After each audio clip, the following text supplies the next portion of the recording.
Hello, everyone, and welcome in. So, in this message, we are going to look into the full moon energy for the end of September. Now, this will be the last super moon of 2023. And when a super moon occurs, it simply means that the moon carries more power behind it. Now, this full moon will be in the sign of Aries. So, if there's any business matters or money dealings that you need to handle, now is a good time for that. Another area that will be affected is boundaries with self, with others. So if there are any habit or person in your life that you might feel is holding you back, now is the time to address it. In this message, we are going to first tap into the energy surrounding you. We're going to see what's hidden through this full moon, what's challenging you.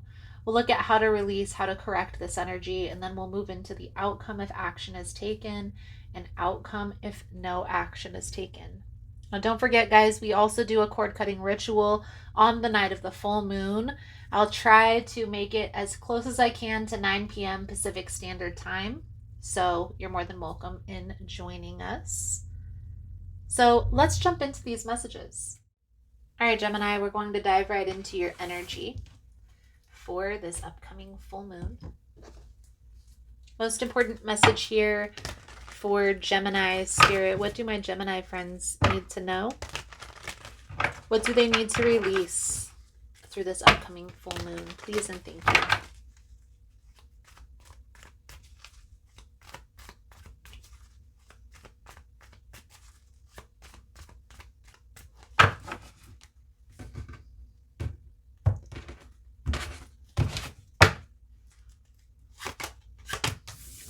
The energy surrounding you, Gemini, the Six of Pentacles.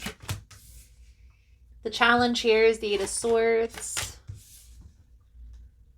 Advice, guidance moving forward, or how to release, how to correct this energy is the Three of Wands.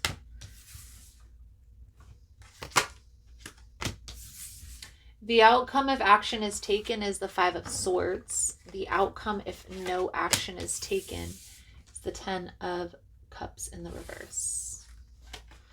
So a lot of times, guys, the Ten of Cups will symbolize like a marriage that you're involved in, but this is like a loveless marriage. It's like you and this person don't see eye to eye. You can't ever find a common ground. You can never agree. It's that type of an energy. Okay, it's like not leaving a toxic situation, basically. We're going to clarify all of this as we go through the energy surrounding you, Gemini, the Six of Pentacles. This is like equal give and take. This is reciprocity. This is balance. But for some reason, and we're going to clarify this right now, I feel like this is you, this is what you're asking for of the situation. You're like, I just want things to be fair. I want things to be balanced. Let's clarify the Six of Pentacles here for Gemini's energy. The reason why this is coming up, Gemini, is because your person has a hard time seeing eye to eye. And so because you can't get on the same page with this person, you've taken a step back. But this person is about to come forward and try and get your attention again. And a lot of times when this happens, it's a test from the universe. It's to see, are you ready to move forward to something new, or are you still stuck in this toxic cycle? Is there still something that you need to learn from this connection, basically? The Eight of Swords is, this is something that you're overanalyzing, overthinking, worrying about, and this is keeping you stuck in other areas of your life.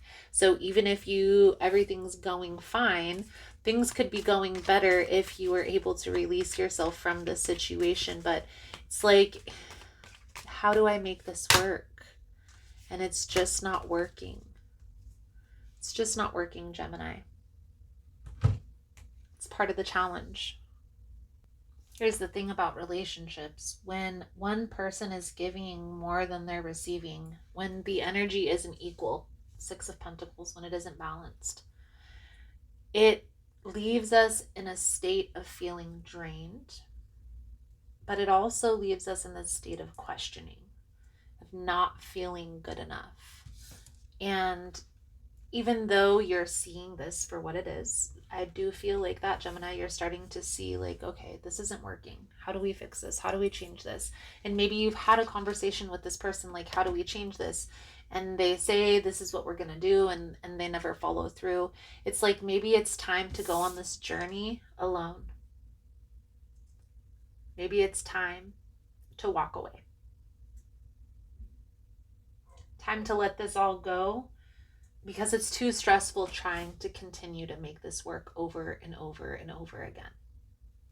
Now, I do feel like this person is going to try and come back and fight for this, but I feel like that's something that they always do. I feel like when they feel you pulling away, they come back in, they try to love bomb you, and then as soon as they get you in a comfortable position, they're gone. Let's clarify the Three of Wands energy for Gemini. You know that this person does this on purpose to try to keep control over the situation. For those of you that don't, now you know. This person keeps things hidden for a reason, and it's to protect themselves, what they want, their best interests. You know, it's not for the best interest of the connection.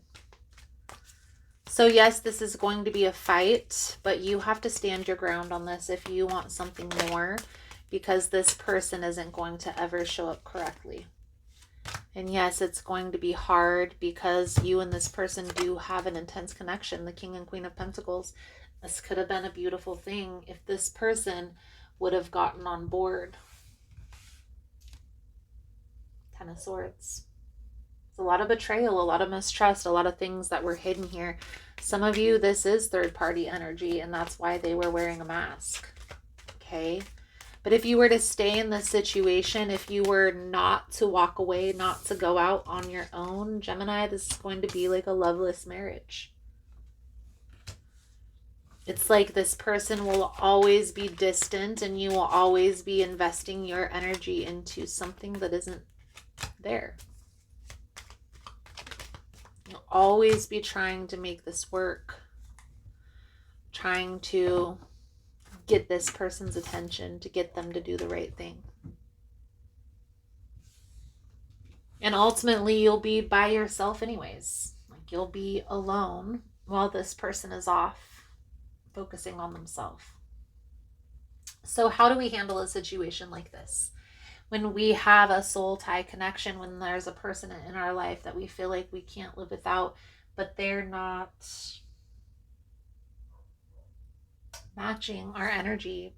They're not showing up in the same manner as we are.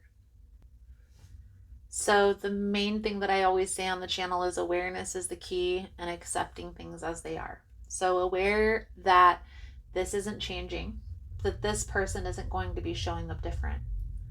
And so knowing that, do I accept this person into my life and allow them to continue down this path with me? Or is it time to enjoy the journey? Are there some things that I need to learn on my own? You have free will. The ball is in your court. You see how this will play out. But I feel like it's time to do your own thing for a little bit. Even if you and this person do have a soul tie connection and they do come back around and maybe you do try again, right? Right now, because of how this is going and how this person is showing up, you have to protect your own energy. You might love this person, but if they're not coming correct, then you have to love them from a distance to protect your own energy. You have to stand your ground to protect your own energy. And maybe that's something, a conversation that you need to have with the person. Like, I still care for you, but I need to stand my ground. I need to protect my energy. This is causing more harm than good. So your Wisdom of the House of Night Oracle, this is the Oracle deck that I use for the full moon readings. This is conclusion. So this is like the chapter coming to an end, the chapter coming to a close. You see, Gemini, but all of the signs are pointing for you to take space right now. Even if the space is temporary, You need this recalibration period to get back on track. So trust the process. Gemini, I feel like that's a good solid message coming out for your full moon energy. Thank you guys again for all the love and the support, and I look forward to reading your cards again soon. Namaste.